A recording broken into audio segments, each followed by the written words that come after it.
Euh, Bienvenue à tous et toutes pour ce retour de chantier. À chaque fois, je me loupe. Pour ce retour de chantier, du coup, numéro 4. Réunion de chantier, on en parlera plus tard. Ce sera pour le mois de juin. On va en parler en clôture de ce petit webinaire. Donc, retour de chantier numéro 4 sur les objets connectés. Après avoir parlé donc d'intelligence artificielle et de robotique, le sujet du jour, c'est les objets connectés au service de la construction et comment du coup on anticipe l'évolution déjà en cours et le devenir finalement de l'IoT donc dans le cadre de la construction. Je remercie aujourd'hui chaleureusement tous les participants, notamment Fred Domas qui nous fera une petite présentation d'une startup qui avait accompagné à l'époque déjà sur l'Internet des objets au service du monde de la construction. Mais j'accueille également avec grand plaisir Jérôme, le fondateur de Lono, et Jacques qui intervient au niveau de l'Académie du BIM et qui vont également nous expliquer, nous montrer des applications et des cas d'usage très concrets au service de la construction, à la fois dans la réalité du quotidien, mais aussi dans ce que peut être demain et l'impact des objets connectés justement dans ce monde-là. Euh, une fois n'est pas coutume, mais on va essayer cette fois-ci, on va respecter le timing et croiser les doigts pour que toute la technique fonctionne bien. La dernière fois, on a eu quelques petits soucis, on s'en excuse encore, mais là, normalement, ça devrait fonctionner plutôt pas mal. Donc, au programme du jour, très concrètement, on va avoir donc une petite introduction sur l'IoT, donc l'Internet of Things et donc la construction. Ensuite, on aura nos cas concrets dont on vient de parler avec Fred qui nous parlera d'Opna, donc Jérôme de la solution Lono et Jacques qui nous parlera de la solution EMPA ou EMPA, je ne sais pas comment ça se prononce, il nous expliquera ça à Jacques. Et puis bien entendu, le traditionnel temps d'échange, de suggestions également, et de travail autour de projets que nous pourrions monter au sein du cluster bâtisseurs de futur, en lien effectivement avec l'IoT et les objets connectés. Donc. Alors très rapidement, pour pas faire un cours magistral sur l'IoT, mais c'est important quand même de rappeler, notamment pour ceux qui peut-être ne maîtrisent pas totalement le sujet, donc sur une base de sources Oracle, il y avait pas mal de définitions. Jacques en donnera une aussi tout à l'heure, donc j'ai pas pris la même forcément, Jacques, pour pas te spoiler. Mais du coup, l'objectif, c'était effectivement de faire un petit état de ce qu'étaient les objets connectés, justement, et ce qu'on appelait l'IoT. Donc là, on est vraiment sur cette logique d'objets et de terminaux physiques avec une logique de logiciels, de capteurs et également de technologies qui vont se connecter du coup à d'autres terminaux pour engendrer, et on va beaucoup parler de ça finalement, engendrer des données qu'on va capter et qui vont permettre finalement d'aider à la décision. On a beaucoup parlé de ça aussi avec l'IA l'autre jour. Le but, c'est de pouvoir monitorer, surveiller, permettre de prendre des décisions. Donc, il y a vraiment cette logique d'objets, de capteurs et d'éléments qui vont justement aller chercher des données, alors avec des mesures plus ou moins simples ou plus ou moins compliquées justement. Mais l'objectif, ça va être justement d'aller chercher ces données et de pouvoir les exploiter et dans différentes conditions, dont on va parler un petit peu plus en détail sur la partie construction justement. Selon Oracle, en tout cas, d'ici 2025, peut-être que les chiffres ont évolué depuis leurs études, mais on annonçait autour de 22 milliards d'objets connectés dans notre quotidien. Comme vous le savez sûrement, effectivement, c'est une population d'objets qui se développe beaucoup pour nous faciliter le quotidien, pour nous permettre de mieux gérer les choses aussi. Et c'est le cas justement de la construction à différents niveaux. Donc là, j'ai voulu faire un petit focus sur l'IoT justement au niveau de la construction. Donc là, on a d'autres sources que sont earlymetrics.com et ontrack.com qui nous parlent d'un marché aujourd'hui autour de 17 milliards de dollars. Donc ça, c'est le marché de l'IoT dans le cadre de la construction. Mais ce qui était très intéressant aussi pour moi, finalement, c'est l'impact économique donc de l'IoT pour la construction, qui est autour de 160 milliards de dollars par an, à la fois donc dans les finalités qu'on peut voir à droite, dans une logique de productivité, mais aussi de sécurité, de maintenance, de gestion des matières premières. Donc l'impact au-delà des données qui nous permettent de décider, c'est aussi derrière des données qui vont nous permettre justement d'améliorer notre gestion au quotidien et d'aller sur un impact économique qui n'est pas négligeable quand on voit le chiffre qui est annoncé. Au niveau des objets, on en parlait un petit peu tout à l'heure dans la définition, mais pour la construction, bah, c'est forcément également des capteurs. Ce qu'on appelle des tags, donc, qui vont être des espèces de marques sur des objets notamment ou des personnes qui vont permettre, là aussi, sans spoiler les différents usages qui vont être présentés tout à l'heure, mais des tags qui vont permettre de géolocaliser par exemple des objets ou des personnes. Et puis après, ce qu'on va appeler des choses portables, on va dire, pour traduire l'anglicisme que je vous ai présenté, où là, on peut être sur des logiques aussi de vêtements portés qui vont nous amener des constantes, par exemple sur la santé ou des choses comme ça, ou sur des conditions environnementales dans lesquelles agissent les collaborateurs ou les collaboratrices qui travaillent dans les entreprises de la construction. Donc là, c'était pour planter un petit peu le décor entre l'IoT et l'IoT au service de la construction. Élément important aussi, et pour pardon, excusez-moi. Donc, élément important aussi pour commencer à parler de cas d'usage concret sur une des finalités qui va être, j'allais dire, l'exploitation responsable et surtout comment un peu mieux gérer les ressources. Lono nous en parlera tout à l'heure aussi. Mais là, je voulais prendre l'exemple également de Calisflow, qui est une entreprise qui nous vient du Royaume-Uni.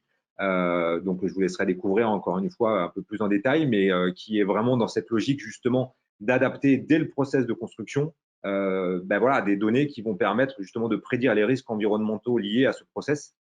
Donc là, c'est en amont. Lono nous parlera peut-être un peu plus tout à l'heure de l'exploitation ensuite en aval, effectivement, au niveau du quotidien. Mais là, l'objectif, c'était vraiment sur cette finalité d'exploitation responsable de vous donner un premier exemple et ensuite d'aller sur un deuxième exemple assez intéressant aussi d'une entreprise française qui, de mémoire, est sur Sophia Antipolis et qui là est plutôt sur la finalité sécurité, vol et surveillance. Alors, c'est une finalité globale, mais là, on est plus sur la sécurité, la surveillance des personnes, justement, avec des semelles intérieures connectées donc à destination des travailleurs et qui vont permettre là de repérer justement des différences d'attitude quand, par exemple, on va repérer malheureusement une chute, ou là aussi des notions de capteurs qui vont permettre de mesurer un petit peu j'allais dire l'état de santé justement du travailleur ou des personnes qui vont travailler sur le chantier. Donc là, c'est une semelle intérieure qui est assez intéressante. Je vais essayer, si j'y arrive, de vous montrer à quoi ça ressemble, parce que je trouvais ça intéressant de pouvoir vous montrer justement très concrètement comment ça fonctionnait avec cette petite animation qui est faite sur leur site. Donc, vous voyez les fameux objets connectés du coup qui sont intégrés dans cette semelle, avec là aussi des logiques d'indépendance, notamment par rapport au smartphone et de recharge sans contact, et donc qui s'intègrent assez rapidement et assez facilement dans n'importe quel type de chaussures finalement. Donc ça, c'est une entreprise française. Je ne vais pas m'étendre là-dessus non plus, mais on le voit, voilà, ce sont des objets très concrets du quotidien qui vont permettre cette géolocalisation dont on parlait tout à l'heure, mais tout un tas d'autres éléments très, très importants pour les entreprises de la construction aujourd'hui. Hop. Allez, je vais revenir du coup sur mon animation et donner la parole à Fred Domas, qui va lui nous faire aussi une autre explication très concrète d'un projet qu'il a accompagné à l'époque où il était le directeur de la Technopole de Ramonville. Je ne sais pas si tu es là, Fred, et si tu nous entends, mais le but, ce serait que tu puisses nous parler d'Opna, qui là aussi, voilà, si je vous entends. Connecté à la construction. Donc, je te laisse prendre la parole, Fred, faire une petite intro, et puis après, je te déroulerai les slides, tu me guideras un petit peu. Ok, bonjour tout le monde. Oui, donc l'idée était de vous parler d'une société qui est à Ramonville, qui est donc à côté de Toulouse, qui s'appelle OPNA, qui est une société qui fait historiquement du portail et de la porte automatique, et qui s'est lancée sur un projet qu'on a accompagné il y a 3-4 ans, qui est un projet qui s'appelle Porta Connect. Donc, Porta Connect, en fait, c'est une solution IoT pour monitorer et suivre les portails de résidences et de petits collectifs. L'idée étant de pouvoir secourir, entre guillemets, les habitants lorsqu'ils veulent sortir et le portail est en panne en mode fermé, ou que bien sûr il reste en panne en mode ouvert, ce qui peut être aussi dommageable la journée puisque ça génère un défaut de sécurité. L'idée derrière est de pouvoir s'assurer que le portail en fait est bien monitoré. L'idée majeure, c'est que sur un portail normal, lorsqu'il est en panne, en fait, d'abord il faut attendre qu'un résident appelle. Ensuite, il faut que le technicien se déplace. Quand le technicien se déplace, il vient généralement faire le diagnostic et donc constater ce qui est en panne. Et 9 fois sur 10, bien sûr, il n'a pas la pièce avec lui. Donc, il doit repartir, commander la pièce et revenir. Donc, ça fait d'une part des allers-retours au niveau du technicien et deux, bah, la réparation met beaucoup plus de temps que ce qu'elle devrait. Et du coup, ça entraîne aussi un mécontentement des résidents et ça entraîne aussi des soucis pour, en général, le syndic qui est responsable de faire réparer au plus vite. Donc l'idée de Portail Connect, c'était ça, c'était de pouvoir dire le portail est monitoré et donc il permet de faire en sorte que les solutions soient trouvées beaucoup plus rapidement. Donc en l'occurrence, lorsqu'il y a une panne, le portail lui-même commence à faire le diagnostic et il peut indiquer l'élément qui est en panne ou les éléments qui sont susceptibles pardon, d'être en panne, ce qui fait que le technicien en fait peut venir avec là où les pièces qui sont suspectées d'être défectueuses. Et du coup, voilà, ça lui évite de faire plusieurs déplacements. Un seul déplacement suffit pour pouvoir réparer. L'autre idée, c'est aussi d'apprendre les habitudes des résidents et de pouvoir, au lieu d'attendre que le résident déclenche lui-même l'ouverture, le portail sait à quelle heure et quel jour il faut qu'il soit plutôt ouvert ou plutôt fermé. Voilà un peu le descriptif de cette innovation. Euh, Ce qui était assez intéressant, je pense, qui est notable ici, c'est que euh, c'est une c'est une opération qui a eu un soutien européen et qui donc a permis à la société, qui encore une fois n'est pas une société qui était, je dirais, une start-up à la pointe de l'innovation à la base, hein, ils faisaient du portail classique et ils font du portail classique et de l'ouverture classique, mais ça leur a permis effectivement de basculer sur un produit plus innovant et ce qui leur a permis aussi de ne plus, enfin, au moins pour ce produit-là, de devenir fournisseur de ce produit, même à leurs concurrents. Voilà, ça c'est un point, je trouve, qui me semble très très important aussi de vous rapporter, puisque très souvent, des PME classiques se demandent pourquoi elles doivent innover. Ben voilà, voilà une bonne raison. Elles doivent innover parce que elles se retrouvent avec un produit nouveau en position, je dirais, concurrentielle plus avantageuse qu'avec les produits classiques. Voilà un peu tout ce que j'avais à vous dire sur la société OPNA et le produit PortaConnect. Et donc vous pourrez retrouver, on vous mettra le lien vers le site web. Ceux qui sont intéressés, on peut aussi vous fournir les coordonnées complète de la société, mais sinon sur le site web, vous avez leur adresse et les points de contact. Voilà. Merci, merci Fred. Donc là, c'était une première illustration très pratico-pratique et qui effectivement illustrait tout ce que le cluster essaye de faire aussi au quotidien, c'est-à-dire aider les entreprises de la construction à innover, à intégrer des nouvelles technologies. Et du coup, ça illustrait également les propos sur l'impact économique dont on parlait sur l'introduction sur l'IoT et l'impact économique très clairement économique et environnemental sur cet exemple-là, sur le nombre d'allers-retours qu'on va éviter aux collaborateurs, sur les gains que ça représente aussi en termes de rentabilité du coût pour l'entreprise, et puis aussi, j'allais dire, sur cette notion de confort utilisateur qui va avoir une gestion des éventuelles réparations beaucoup plus simple et avec du coup moins de défaillances de son portail et donc au quotidien un confort de l'utilisateur du portail qui peut être amélioré. Et donc, du coup, l'objectif dans cette logique de confort utilisateur, c'était un peu de faire le lien justement avec l'ONO, du coup, par différentes solutions, mais notamment celle qui va nous présenter, à la fois va améliorer le confort utilisateur à nouveau, mais il va permettre aussi de le rendre finalement responsable et en mode pilote un petit peu de son quotidien. Donc, du coup, je remercie Jérôme donc d'être parmi nous aujourd'hui, qui va nous présenter du coup l'ONO et qui travaille spécifiquement sur les logements et les résidences connectées sans contrainte, mais avec voilà, un cas d'usage très concret. Donc, Jérôme, je vais te donner la possibilité de nous présenter ton cas concret. Hop, je vais essayer de te retrouver dans la liste. Allez, c'est à toi normalement. Tu devrais pouvoir avoir la possibilité de partager ton écran désormais. C'est bon. Alors, hop, partage. C'est bon. Allez, je te laisse un petit peu plus de temps. Là, on va rentrer un peu plus dans le détail de ta solution. L'objectif pour les personnes présentes, c'est peut-être de faire une petite pause après cette présentation-là, s'il y a des questions, des échanges nécessaires avec toi, Jérôme, avant de passer Mhm. ensuite sur Jacques, tout en respectant effectivement le timing. Donc voilà, je te laisse la main, Jérôme, c'est à toi. Parfait. Eh ben, bonjour à tous. Jérôme Barthès, cofondateur de la société Lono. Alors, du coup, chez Lono, on accompagne les promoteurs, les bailleurs, les hôteliers dans la conception de logements et de bâtiments connectés.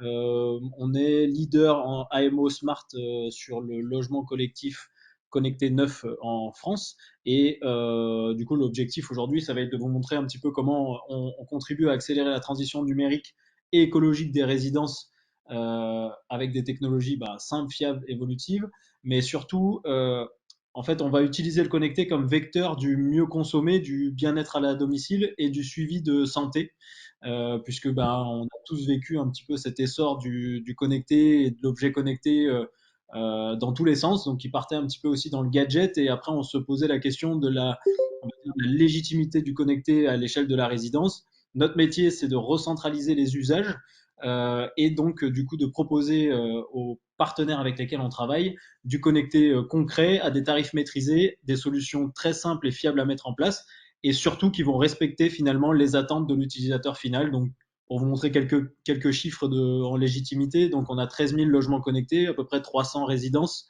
une soixantaine de partenaires, promoteurs et autres avec lesquels on travaille, et surtout les 4,7 sur 5 de notes de satisfaction moyenne des utilisateurs finaux, que ce soit dans la prise en main de leur logement connecté ou dans la gestion quotidienne après avec les usages qu'ils vont utiliser quotidiennement. Pour vous faire un petit focus à l'échelle nationale, donc je pense que certains d'entre vous doivent déjà connaître un petit peu ce qui pousse finalement et qui drive le logement connecté aujourd'hui. Donc c'est Pardon, Jérôme, excuse-moi, je te coupe, on voit ton écran, mais je ne sais pas si tu présentes quelque chose, mais on ne l'a pas à l'écran, en tout cas, la présentation. il n'y a pas de présentation à l'écran. Non, en fait, on a ton écran avec une page internet là qui est réduite, mais on n'a pas ta présentation, Euh, qui doit être sur ton deuxième écran peut-être. j'ai qu'un écran. Je vais Ok. essayer de. Là, est-ce que c'est bon? Non, là, on voit ton écran. Ou alors, écoute, ce que je te propose, du coup, c'est de le partager, moi, ton visuel. Ouais, si tu l'as. Ouais. Pourtant, ça me donne le choix que de partager qu'un seul écran. Allez, écoute, je vais, euh, je vais essayer de repartager. Hop. Ou sinon.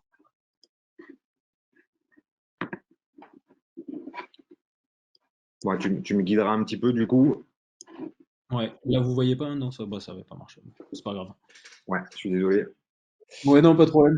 J'étais juste à la troisième slide, donc Allez, c'est parti. j'ai passé la première, la deuxième c'était les chiffres, et là voilà. Donc du coup, je suis sur cette troisième slide là pour évoquer en fait qu'au niveau national, donc on a cette charte bâtiment connecté, solidaire et humain. Donc pour pas oublier que finalement la technologie n'est qu'un vecteur d'efficience pour l'humain. Je prends l'exemple, hein, on va dire dans les logements dans lesquels vous habitez, si vous avez par exemple des systèmes de chauffage avec des têtes thermostatiques, je ne sais pas si chacun d'entre vous fait le tour des têtes thermostatiques régulièrement pour les ajuster en fonction de la météo, en fonction de vos allées et venues, en fonction de l'ensoleillement ou de l'orientation du bâtiment. C'est très rare, et donc du coup, juste sur cet exemple concret, l'objectif de la technologie est vous aider à mieux consommer et finalement de s'inscrire de manière transparente dans votre quotidien pour réduire au maximum vos consommations, un détecteur de fumée connecté, par exemple, va permettre d'alerter vos voisins, le gestionnaire, votre cercle de confiance, si vous n'êtes pas dans votre logement et vous à distance, s'il y a quoi que ce soit qui se passe. Donc voilà, c'est ce genre de technologies qui vont finalement avoir un usage très concret. Et quand ils vont être mis bout à bout, on va arriver finalement dans un logement qu'on appelle connecté. Et je vous montrerai un petit peu les cas d'usage juste après. Mais voilà, vous avez 6 tendances nationales. Avec la RE 2020 qui arrive, vous avez cette notion de confort d'été qui va prendre une très grande place, surtout dans le sud. En fait, c'est rendre intelligent l'ouverture et la fermeture des volets roulants en fonction de la météo, des fortes chaleurs, pour préserver un maximum la fraîcheur sans forcément avoir à mettre les modes boost sur les climatisations. Et pareil en hiver, de pouvoir préserver la chaleur naturelle. Si par exemple à 14 heures, de 14 à 16 heures, il fait un très grand soleil, que finalement le logement puisse accueillir la chaleur naturelle extérieure, fermer les volets roulants quand on va rentrer dans les périodes un peu plus froides pour pouvoir conserver la chaleur que ça a emmagasiné. Donc c'est ce genre de choses qui sera drivé par la RE 2020 et cette fonctionnalité. On a l'habitat inclusif, je pense qu'on a tous vu les reportages et les mauvaises nouvelles qu'on a eues sur nos EHPAD et sur nos résidences services seniors. Et le connecté finalement est aussi un vecteur de confiance, de détecteur de chute, de pouvoir communiquer plus facilement aussi avec les occupants. On a aussi cette notion de télétravail et de téléconsultation qui a été accentuée par la crise. Donc les personnes qui étaient historiquement isolées déjà ont été encore plus isolées. Et aujourd'hui, je vous montrerai juste après, mais on a ce qu'on appelle les smart displays, les écrans connectés qui viennent recréer du lien, mais qui sont vraiment un vecteur de simplicité de communication, mais qui ne viennent pas se substituer finalement à l'échange physique entre humains. La fracture numérique, on vise à la réduire aussi, hein, c'est cette notion d'accès à la connexion Internet pour tous. Aujourd'hui, on travaille par exemple avec Nexity ou Crédit Agricole pour que les bâtiments aient leur propre connexion Internet active dès la livraison. Donc en fait, on prééquipe les logements d'un routeur qui permet finalement d'avoir une connexion Internet équivalente à Bouygues, Free, Orange, etc., mais à des tarifs ultra réduits, à partir de 9,90 €, puisqu'on est en décalage aujourd'hui avec les offres triple play, téléphonie, Internet et TV, puisqu'aujourd'hui on a tous des TV connectés et on a quasiment plus de téléphone fixe. Donc voilà, on réinvente aussi cette notion de connexion Internet accessible à tous. Et donc on se dirige, comme je vous disais, vers un bâtiment serviciel encadré par des labels comme le NF Habitat ou le R2S résidentiel. On peut passer à la prochaine. Et de son côté, là, du coup, pour faire un focus sur les attentes du particulier, je prends souvent on va dire le parallèle avec l'automobile. Dans les voitures, aujourd'hui, vous avez quasiment 90% des fabricants automobiles qui vous proposent les fonctionnalités Apple CarPlay ou Android Auto qui aujourd'hui sont plébiscitées par le particulier. Et puis on parle même de véhicules autonomes outre-Atlantique qui sont déjà en fonctionnement. Bah, c'est aujourd'hui ce qu'on est en train d'expérimenter sur le logement. Donc on va passer d'un logement finalement passif à un logement actif qui va pouvoir en fait s'autogérer et pouvoir proposer aussi de l'information qualifiée à ses occupants. Donc la RT 2012, l'objectif c'était de faire parvenir par exemple les consommations. C'est un peu frustrant quand on ne sait pas ce qu'on peut faire pour finalement réduire ses consommations et qu'on voit qu'on consomme une certaine somme d'électricité. Là, l'objectif, c'est que le logement soit proactif et vous dise, voilà, vous avez consommé tant. On vous conseille par exemple de mettre en veille les différentes prises sur lesquelles vos appareils sont branchés, sont en veille, les chargeurs, etc. Donc ça représente par exemple quasiment 20% des consommations à l'année sur les appareils en veille ou les chargeurs laissés sur des prises. Donc on vient à ce niveau de simplicité et d'autonomie. Et c'est cadré aujourd'hui par un référentiel international qui s'appelle Matter, qui est poussé par Google, Apple, Amazon, Legrand, Schneider, etc., pour finalement avoir enfin un protocole commun pour pouvoir communiquer entre marques. Et du coup, ça va nous permettre d'agir donc du coup sur la sécurité, l'économie, la santé, le confort, etc., etc. Donc chez Lono, on a deux casquettes. Donc la partie logement connecté avec cette notion d'écran connecté au centre qui va être le vrai cœur du logement connecté. La notion d'RE 2020 et la visiophonie aussi qui va venir s'intégrer là-dedans. Et sur la partie bâtiment, donc il y a cette connotation d'Internet as a service, donc du bâtiment, de la vidéosurveillance, des services en fait à la carte. Hein, et on va aussi aller nous sur la résidence service senior pour pouvoir finalement aider à gérer au mieux.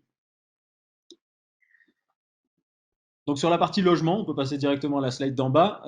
Comment va se concevoir un logement connecté? C'est 3 axes. Vous avez au centre finalement les écrans.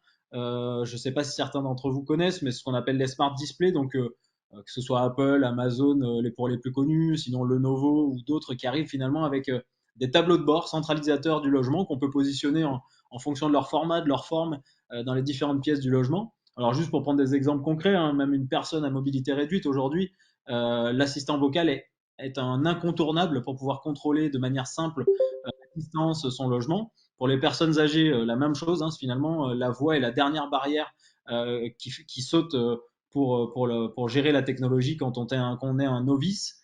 Et puis en haut, vous avez les deux typologies de fonctionnalités. Donc vous avez en haut à gauche fonctionnalité immobilière, chauffage, volet roulant, point lumineux, prise électrique, détecteur de fumée, qu'on va préconiser finalement à mettre en base si vous êtes un promoteur, un constructeur, dans vos bâtiments pour offrir du connecté. Alors c'est complètement à la carte, hein, ça peut être modulable. Et puis le reste, c'est le client qui va finalement venir compléter. Donc juste après, je vous prendrai un petit cas d'usage. On travaille avec ICAD ou Crédit Agricole Immobilier sur leur gamme nationale pour vous montrer un petit peu comment ils ont impacté ça dans leur offre. Donc juste après, c'est une petite vidéo. Alors peut-être qu'on va pas la lancer, mais c'est juste pour vous montrer en fait le format de ces écrans qui arrivent. Alors pour savoir, hein, un foyer sur deux aux États-Unis et en Angleterre sont équipés de ces systèmes-là. L'avantage de ces systèmes, bah, finalement, qui sont très accessibles, c'est le relais de votre smartphone dans votre logement, mais qui vous permet finalement de pouvoir contrôler votre logement sans avoir votre smartphone tout le temps sous la main dans les logements. Je ne sais pas si elle va sûrement saccader un peu, mais bon, ça vous permet finalement de revoir un petit peu au quotidien ce que ça permet de faire. Alors là, j'ai pris un exemple de la Google Nest Hub qui est de chez Google, mais vous en avez une infinité, hein, sur le marché. Donc ça va vous permettre finalement de contrôler votre logement. Donc vous voyez, vous avez des tableaux de bord dédiés à ça avec le contrôle des points lumineux, du chauffage, des serrures connectées, du visiophone à l'entrée, des recettes, du Netflix, du Spotify. Et en fait, c'est quand on crée l'usage comme ça avec beaucoup de fonctionnalités pour des tarifs qui sont très accessibles, hein, à partir de 40 euros, eh ben, on va créer finalement l'envie du particulier de déjà utiliser la technologie. Et puis après, on va venir lui proposer des fonctionnalités à valeur ajoutée en option tout autour. Donc l'accès à ces consommations sera directement sur l'écran. L'écran pourra être un coach, c'est-à-dire vraiment dire voilà, vous allez lancer votre machine à laver. Est-ce que vous voulez qu'on la programme peut-être dans 2 heures? Vous êtes en heure creuse, vous allez moins consommer et vous allez respecter finalement votre abonnement. On va pouvoir faire de la visioconférence, donc ça va venir finalement remplacer le téléphone fixe directement pour faire des appels avec la famille, par exemple. Hein. C'est pour ça qu'on les positionne beaucoup dans les résidences services seniors et dans des logements pour les personnes, on va dire, qui auraient un besoin d'assistance, puisque du coup, très facilement, à la voix, on peut communiquer et échanger. Voilà, donc ça c'était pour vous montrer un petit peu ce qui arrive très fortement dans le logement. Et puis l'objectif, hein, finalement, c'est que toutes les fonctionnalités du logement s'interconnectent. Et donc pour ça, la spécialité d'AMO Smart de l'ONO, c'est d'accompagner sur les phases de conception, que ce soit au niveau de la stratégie ou que ce soit au niveau opérationnel. Tous les programmes de chez ICAD passent par nous pour pouvoir finalement s'assurer que le connecté soit bien intégré. Donc pour vous donner un exemple de quelques gammes qui sont créées, donc par exemple en gamme 1, on peut avoir la gestion intelligente du contrôle d'accès, donc c'est-à-dire que on va avoir la platine de rue et finalement le flux vidéo va se faire sur ces petits écrans que je vous ai montrés. Donc on n'a plus besoin d'avoir un écran dédié à la visiophonie qui coûte déjà 300-400 euros dans les logements. Il va être mutualisé avec ce genre d'écran qui coûte, comme je vous disais, à partir de 40 euros. On va avoir le suivi, par exemple, des consommations électriques, donc par rapport à la RT 2012, donc un éco-compteur directement dans le tableau électrique qui fait tout remonter avec cette notion de coaching, la gestion du système de chauffage et le détecteur de fumée connecté. Et toujours, on insiste sur le fait qu'aujourd'hui, on a encore besoin de formation pour le particulier, donc on a 1 heure de formation pour le particulier à la livraison. En gamme 2, par exemple, ils vont rajouter la gestion intelligente du volet roulant, ce qui va nous faire rentrer dans cette notion que je vous présentais tout à l'heure de confort d'été dans la RE 2020, pardon. Et toujours après avec les mêmes bases. Et puis en gamme 3, on va pouvoir rajouter donc les systèmes de points lumineux, gestion des points lumineux, variation d'intensité, adaptation en fonction de la luminosité extérieure, etc., etc. Et l'écran, en fait, il le donne en cadeau de bienvenue dans une petite boîte packagée, donc en fonction des gammes, il l'offre aussi. Et puis enfin, après la livraison, ben, chez Lono, on va accompagner le particulier gratuitement sur sa partie gestion du SAV niveau 0, mais surtout dans l'équipement qu'il va pouvoir faire au fur et à mesure de la vie du logement. Donc en fait, on n'a aucun engagement à passer par nous, mais nous, on est vraiment le tiers de confiance, que ce soit en phase de conception ou que ce soit en phase d'exploitation, pour garantir que tous les objets connectés qui seront installés dans le logement seront compatibles et apporteront un usage simple à l'utilisateur dans le logement. Et puis là, juste pour terminer, je fais un petit point il me reste une minute, un petit point sur la résidence connectée. Voilà, aujourd'hui, hein, de plus en plus d'acteurs publics dans leur cahier des charges sur les concours rajoutent la notion de connexion à l'échelle du bâtiment. Donc là, vous avez un bouquet complet de tout ce qui est possible de faire entre les boîtes à colis connectées, l'autopartage, la gestion des accès à distance, la vidéosurveillance, etc. Tout ça, c'est cadré par les labels que je vous ai présentés au début. Mais le nerf de la guerre derrière ça, bah, c'est la slide d'après, c'est la connexion Internet. Et donc, ce que je vous disais, on travaille aujourd'hui avec des promoteurs nationaux, mais aussi maintenant des promoteurs régionaux et locaux, dans la conception d'un bâtiment qui serait autosuffisant sur sa connexion Internet. Ça permet finalement aux promoteurs de s'assurer de la continuité de service, surtout s'il est gestionnaire derrière comme Nexity, d'avoir en fait une connexion active dès la livraison, des logements qui sont déjà initialisés et d'avoir un backup. C'est-à-dire que le client, lui, s'il souhaite rajouter sa connexion Bouygues, il va pouvoir mutualiser les deux réseaux. Si demain sa connexion Bouygues lâche, tout son logement reste fonctionnel grâce à la connexion qui est de base dans le logement. Voilà, bon, je suis allé un petit peu vite pour couvrir le sujet, mais je reste ouvert hein, si on échange tout à l'heure et que vous voulez que je rentre un petit peu dans les détails, n'hésitez surtout pas. Oui, écoute, merci beaucoup, Jérôme. Une fois n'est pas coutume, on va pas garder toutes les questions pour la fin parce qu'on a un sujet voilà, qui sera un peu différent ensuite avec Jacques. Donc, c'est bien peut-être de faire une petite pause maintenant de 5 minutes et de prendre un peu sur le temps des échanges. Merci pour cette présentation. Et on voit à nouveau qu'on traduit tout un tas de choses sur l'impact économique et environnemental, effectivement, de ce type de solution. Moi, j'avais une première question, peut-être en attendant peut-être celle des autres, c'est de se dire sur des logements comme ça que tu vas équiper. Alors, il y a la logique de confort. On voit bien qu'il y a une logique de confort et de réponse à pas mal de besoins. Tu parlais de handicap aussi tout à l'heure ou de dépendance. Mais sur la partie impact, j'allais dire économique et écologique, des bâtiments comme ceux-là entièrement connectés, comment tu évalues le gain énergétique, par exemple, et donc pour un ménage lambda, l'économie que ça va représenter aujourd'hui, on sait le coût de l'énergie, sans parler de l'impact écologique qui est important aussi, mais voilà, est-ce que tu as des métriques un peu là-dessus Oui. justement? Oui, alors du coup, on peut aller jusqu'à 30-40% grâce à la technologie. C'est-à-dire que voilà, hein, en connaissant le temps d'inertie d'un logement, le temps de chauffe, le thermostat finalement va s'auto-adapter, va monter d'un degré, 2 degrés, 3 degrés, descendre en fonction de l'éloignement de l'occupant. Par exemple, si on s'éloigne à 300 km, le logement est capable de le savoir et du coup d'anticiper la venue et en anticiper aussi l'éloignement. Donc on va pouvoir en fait faire varier l'intensité sans faire de surchauffe. On va pouvoir du coup mettre en veille les appareils sans avoir à s'en occuper, puisque du coup avec les prises connectées, on va pouvoir en fait délester de manière automatique les certaines prises qui ne consomment pas. On va pouvoir faire varier l'intensité de la lumière aussi en fonction des moments de la journée. On va pouvoir utiliser les volets roulants pour aller chercher, comme je disais, avec le confort d'été, la fraîcheur en hiver et la chaleur naturelle en été. Voilà, donc beaucoup de choses qui, mis bout à bout, finalement, vont nous permettre d'aller chercher entre 30 et 40% d'économie.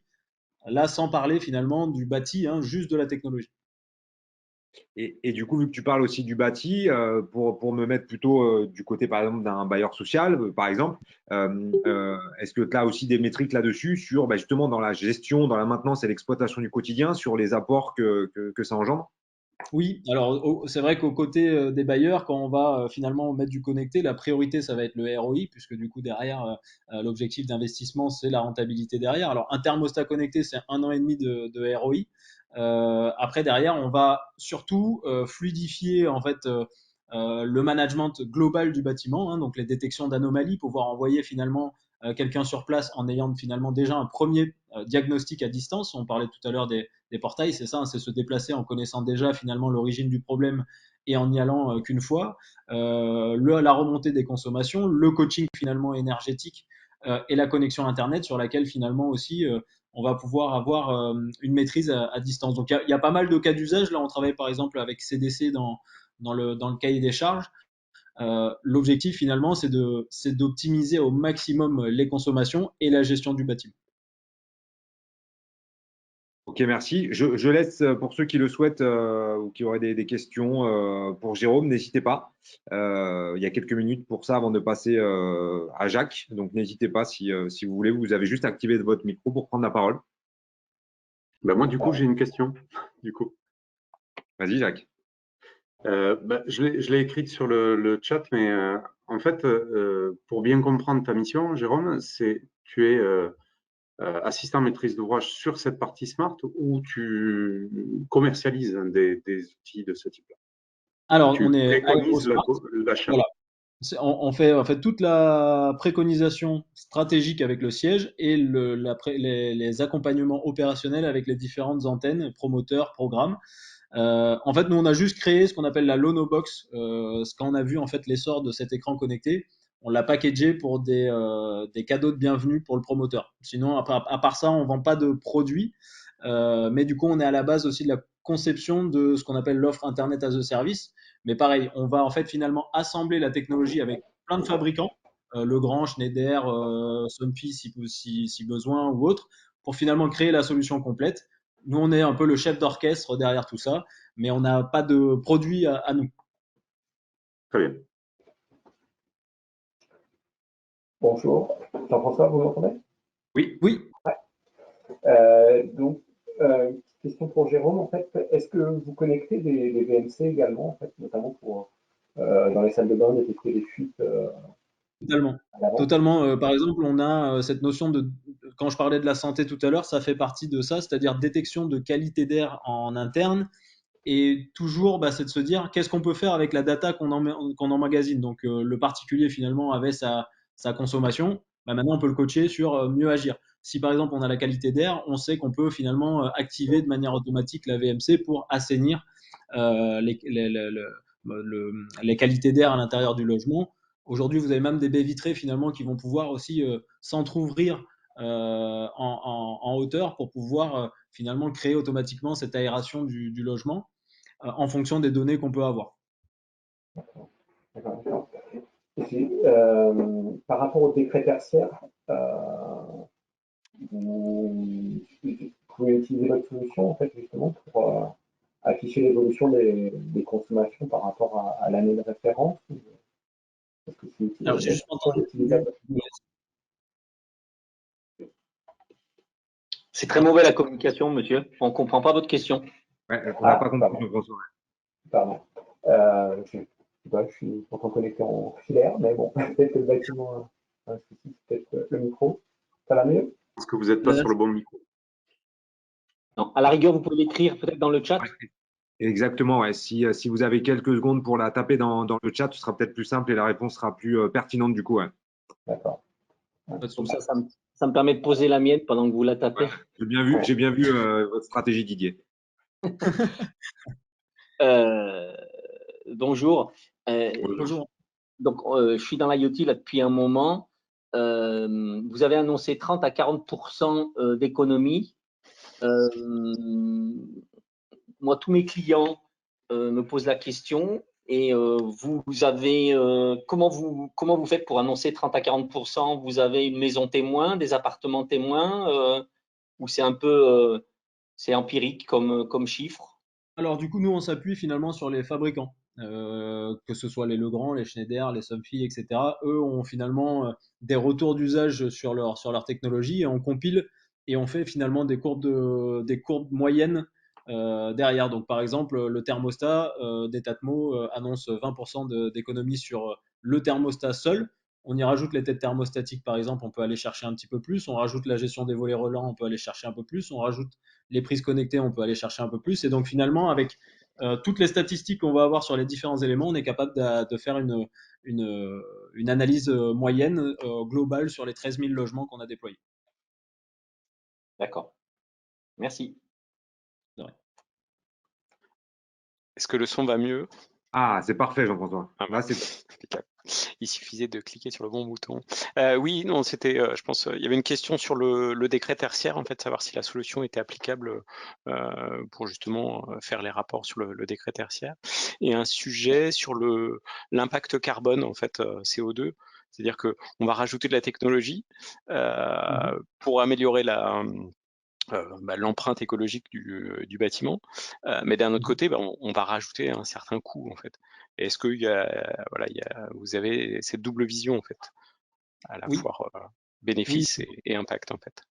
Oui, alors c'est pour ça aussi qu'on s'appuie sur des grosses, on va dire des grosses structures comme par exemple Schneider. Je prends l'exemple de Schneider, mais Schneider finalement met un très gros effort sur l'impact carbone de ses produits avec 90% de matières recyclées, sur finalement s'assurer que le micromodule qui est intégré dans l'interrupteur de volet roulant ou de point lumineux consomme le minimum possible et soit largement inférieur finalement à ce que ça va faire économiser.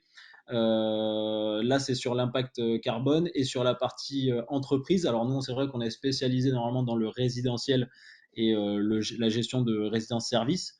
Mais en général, les deux mondes cohabitent en termes de fonctionnalité, mais pas forcément avec les mêmes produits. Donc après, au cas par cas, on pourrait voir ce qui peut être transmis d'un côté à l'autre.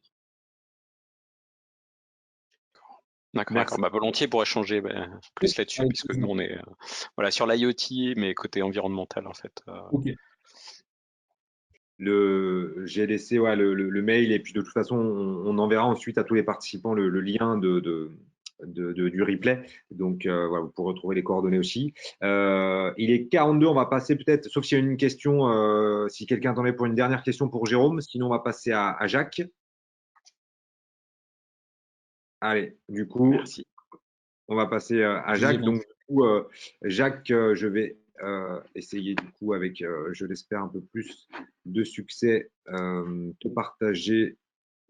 permettre de partager ton écran. Voilà. C'est parti.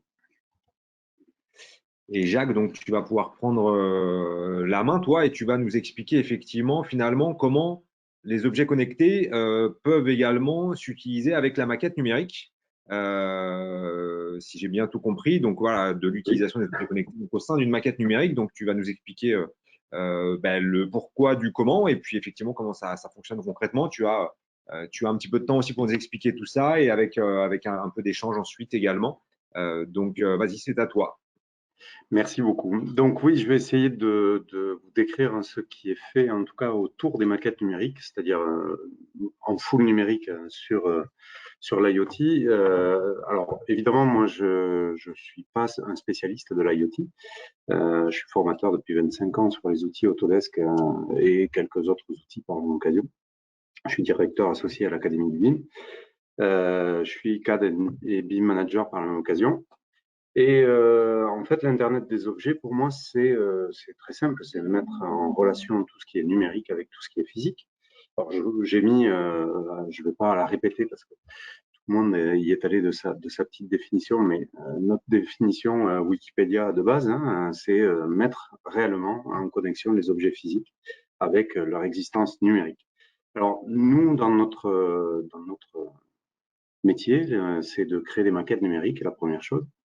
Moi, je travaille beaucoup avec des architectes, avec des bureaux d'études, avec des maîtres d'ouvrage qui gèrent des dizaines et des dizaines de maquettes numériques.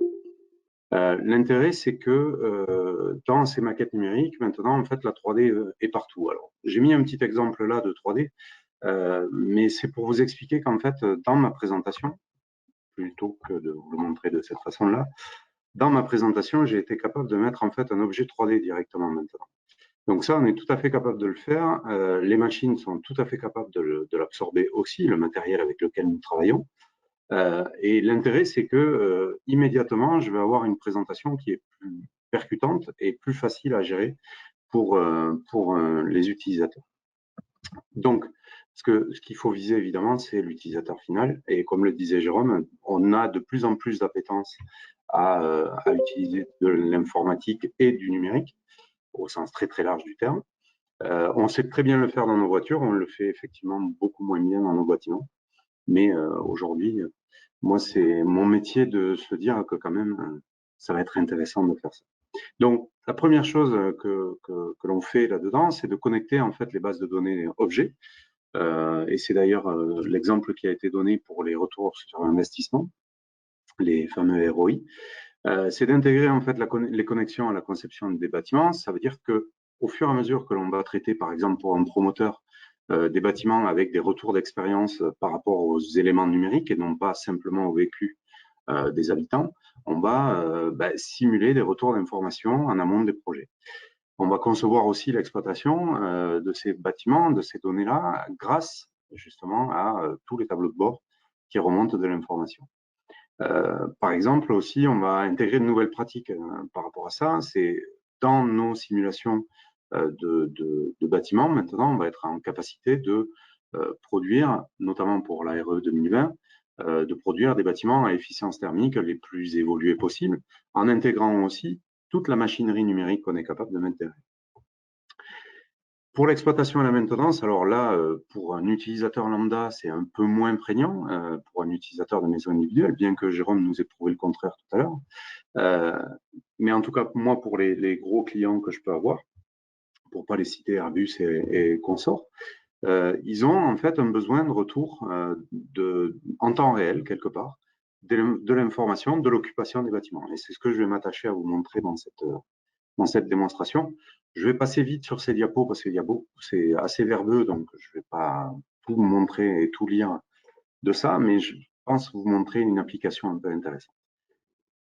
Il y a quand même des cas d'usage à écrire aussi encore aujourd'hui, c'est-à-dire la suivi de l'activité du bâtiment, par exemple, et le premier cas d'usage qui nous vient à l'esprit, à tous, c'est de savoir comment mon bâtiment consomme, comment il intègre les habitants, justement, ou les occupants, ou les utilisateurs du bâtiment, parce qu'il faut les voir aussi comme étant des utilisateurs.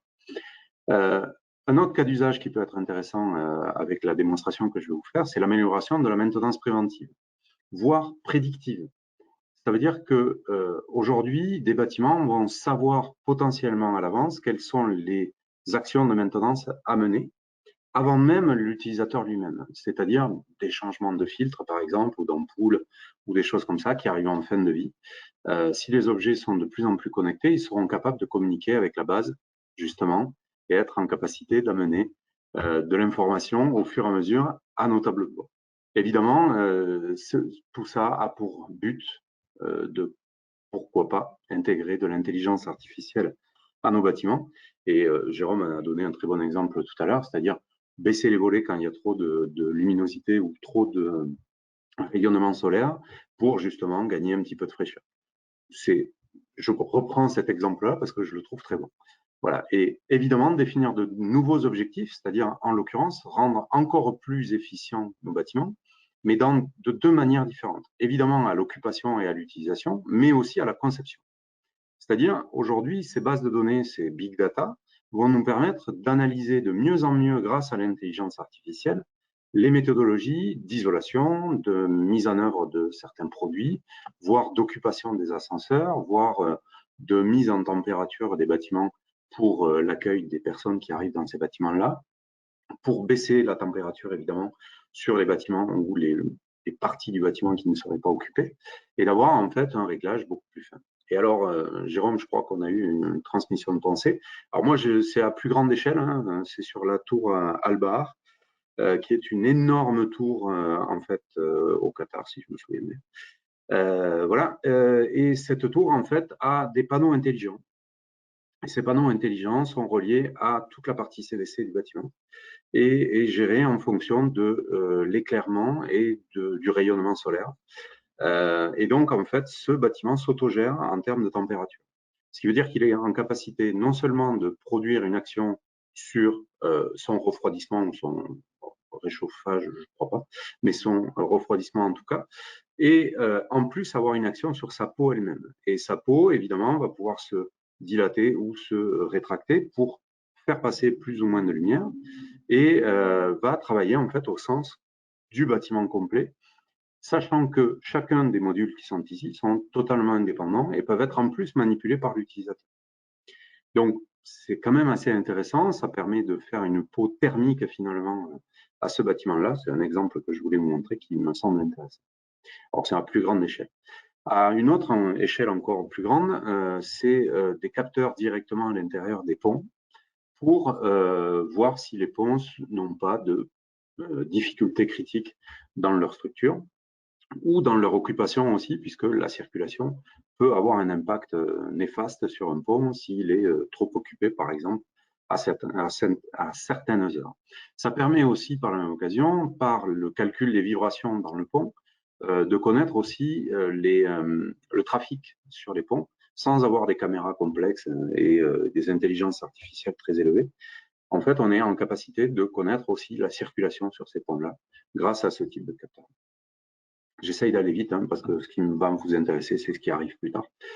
Voilà. Alors, j'ai repris une partie du site Oracle qui sont en pointe là-dessus, qui explique ce que sont les nouvelles pratiques de l'exploitant.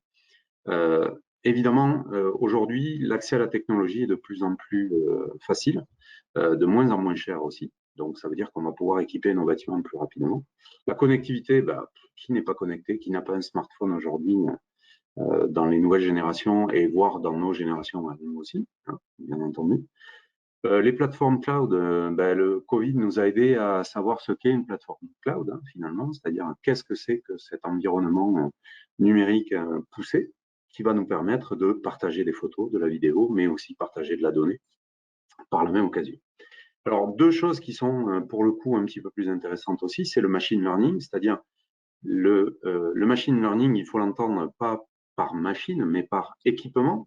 Les équipements vont apprendre à occuper finalement les bâtiments et à savoir si le bâtiment est occupé. Donc, les luminaires vont s'éteindre de manière automatique s'il n'y a plus personne dans les pièces.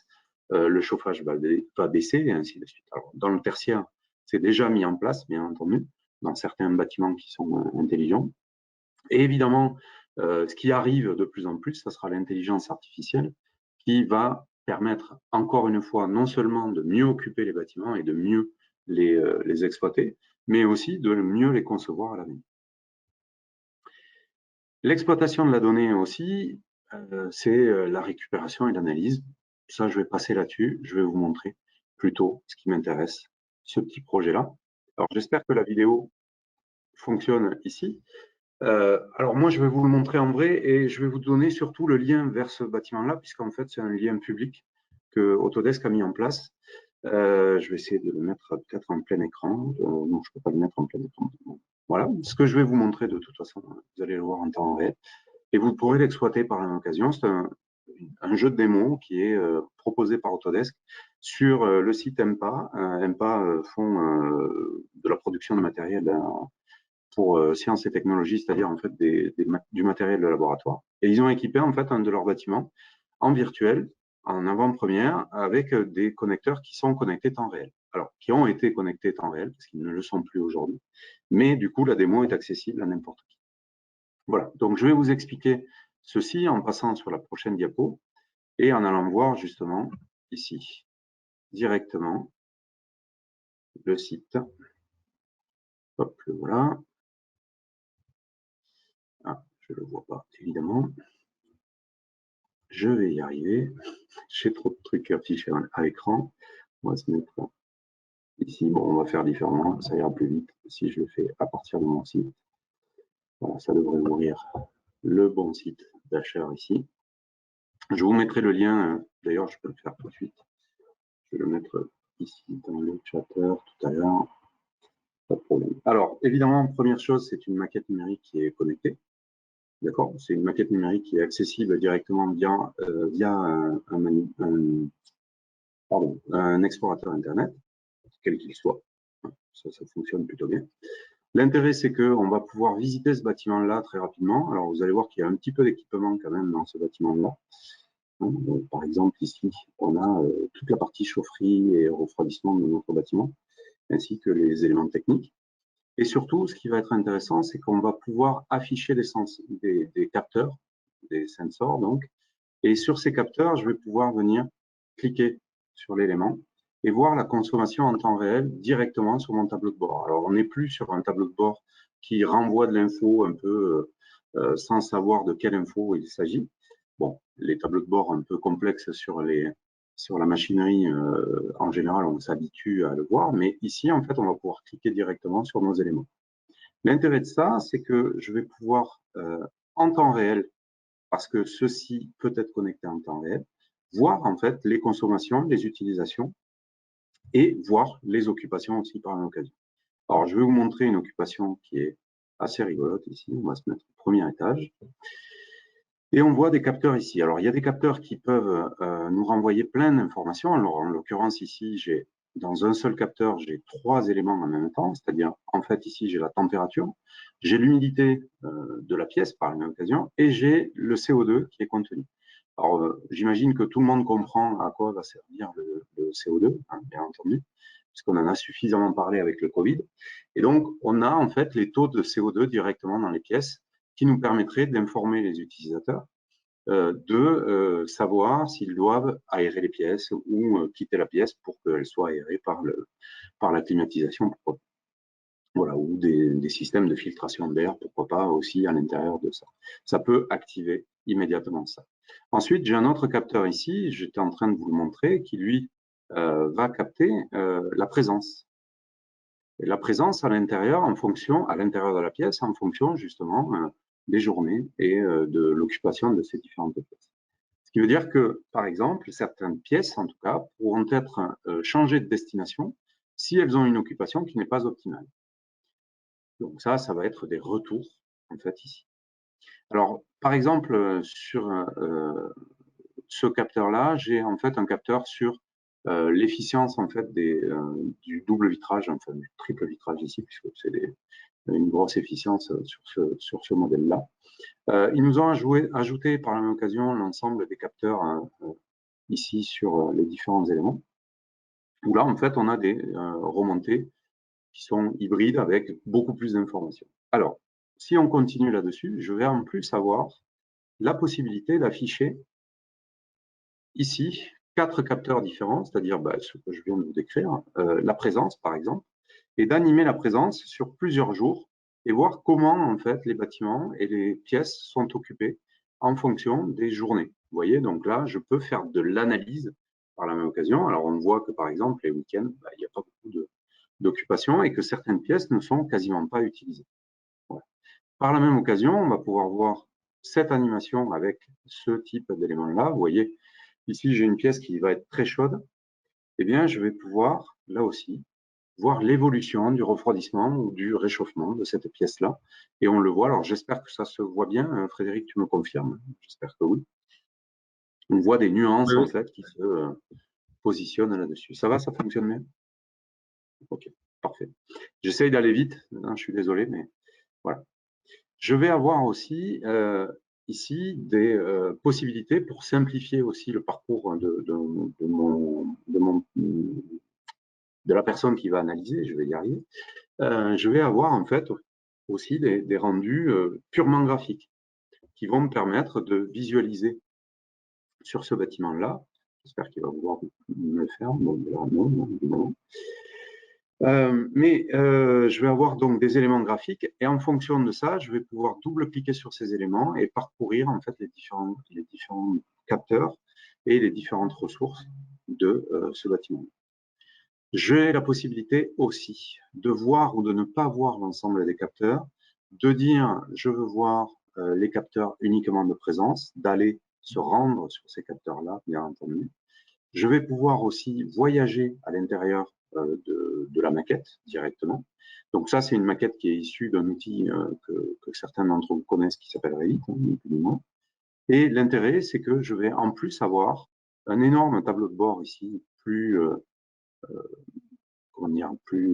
simple, qui me remonte en fait l'ensemble de mes capteurs. Et si je monte là-dessus, je vais être en capacité de voir les évolutions de température. Alors attention à l'échelle, bien entendu, puisque on est entre 23 degrés et 28 degrés ici, bien sûr. Sur cette échelle, il faudra faire attention. Et si vous avez besoin de circuler plus avant dans votre bâtiment ou aller d'un niveau à un autre plus rapidement, il vous suffira en fait de double-cliquer ou de cliquer en tout cas sur les vignettes qui sont ici pour vous rendre sur l'un ou l'autre des bâtiments en enlevant ici, par exemple, les éléments et on va pouvoir se voyager donc à l'intérieur de ce bâtiment-là. Voilà. Par exemple, pour faire une visite un petit peu virtuelle de notre bâtiment.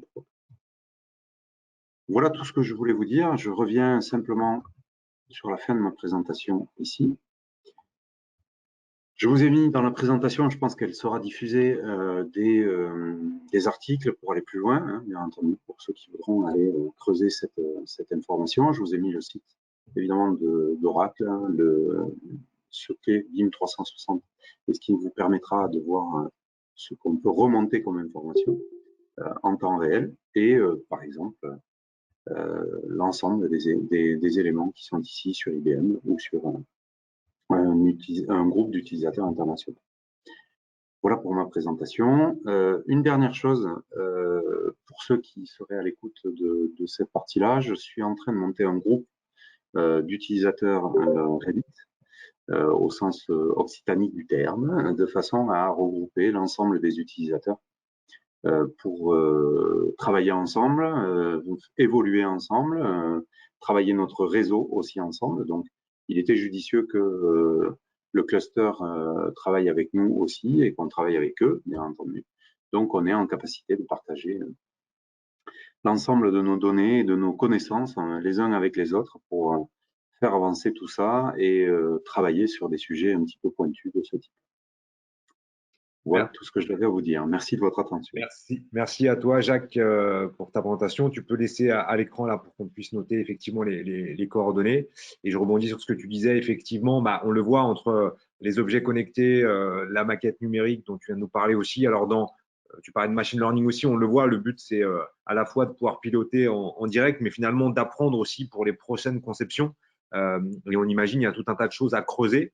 Et du coup, on en parlera dans quelques minutes quand je clôturerai le webinaire, mais on va avoir en juin un événementiel physique, notre fameuse réunion de chantier semestrielle, du coup, dans laquelle il sera question aussi justement d'empreinte carbone. Et je pense que du coup, dans le cadre de ta proposition de travailler un petit peu autour des utilisateurs de maquettes numériques en lien avec des objets connectés et finalement les usages aussi autour du numérique, je pense qu'on se fera une petite réunion dans le cadre de cette journée-là.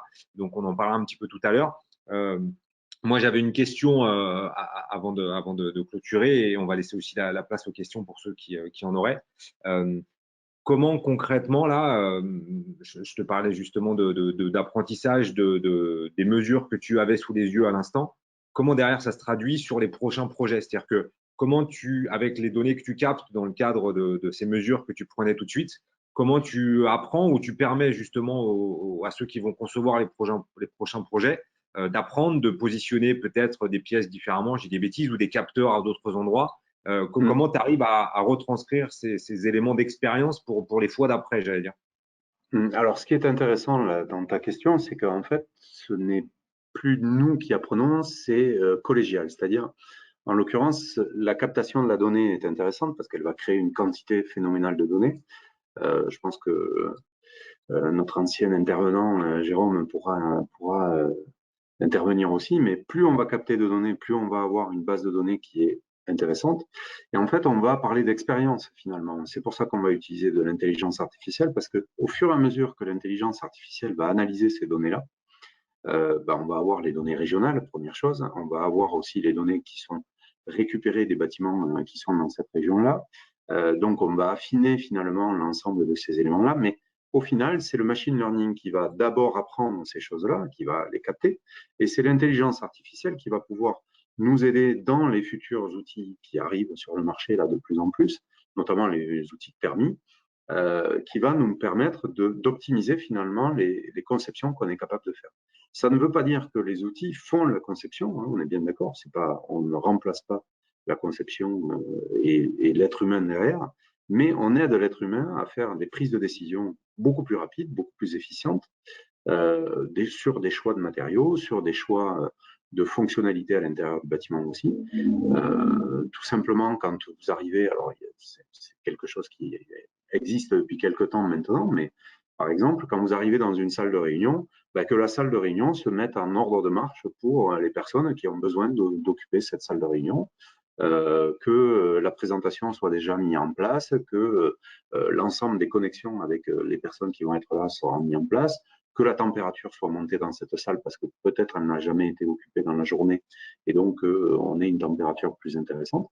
Et en fait, anticiper tout ça en fonction des utilisateurs et faire en sorte que chacun des utilisateurs, finalement, ait un confort qui soit le plus adapté à lui ou au groupe de travail dans lequel il se trouve. Alors, je parle beaucoup de groupe de travail parce que on le voit beaucoup dans les milieux professionnels. Ça va se tendre à se démocratiser dans les milieux personnels, c'est-à-dire nos habitats, je pense, et ça sera intéressant justement d'avoir des retours et sur les promoteurs, par exemple, d'optimiser justement le confort et la consommation du bâtiment, ce qui est quand même un objectif, si on a lu le rapport du GIEC, qui est assez important. Donc, et de réduire nos émissions, de réduire notre consommation, hein, parce que réduire nos émissions, ça sera réduire nos consommations sur du collectif. On peut arriver à le faire sur un grand nombre de bâtiments. Et je pense que, par exemple, certains bailleurs sociaux pourront aussi mettre en place ce type d'éléments. Je parle beaucoup, hein, n'hésite pas à me couper. Est-ce qu'il y a d'autres questions, peut-être? Ou alors j'ai été parfait et limpide. Excuse-moi, je n'avais pas ouvert mon micro. Donc, je disais qu'effectivement, il était 18h07 maintenant, mais on a quand même quelques minutes pour poser quelques questions supplémentaires pour ceux qui en auraient. Donc, n'hésitez pas, c'est à vous maintenant. Je vois quelque chose dans le chat. Jérôme disait très clair, très bien.